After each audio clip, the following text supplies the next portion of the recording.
The other thing you'll want to utilize is a set of blocks. Now I have cork blocks because I love the cork. I feel like they just last forever and they're super strong, but they also sell them in different material. So I'm gonna just tell you exactly what to do with these. So what the cork blocks will do is provide a lot of stability and it brings the floor up to you, okay? So I'll show you an example.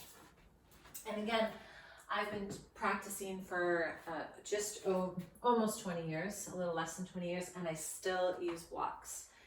So if by chance the teacher says triangle pose, and you know the teacher says just reach your fingertips down toward the floor, and you know you're one of these people where the floor is super far away, this block is so great. It's got 3 levels. It can be down here, it can be here, and it can be here. So you can just place that block underneath your fingertips. And then what it does, instead of, say for example in triangle, instead of you being down here, not even really in the pose, you're up here. And you've got this beautiful block. You can then allow the body to open up, okay?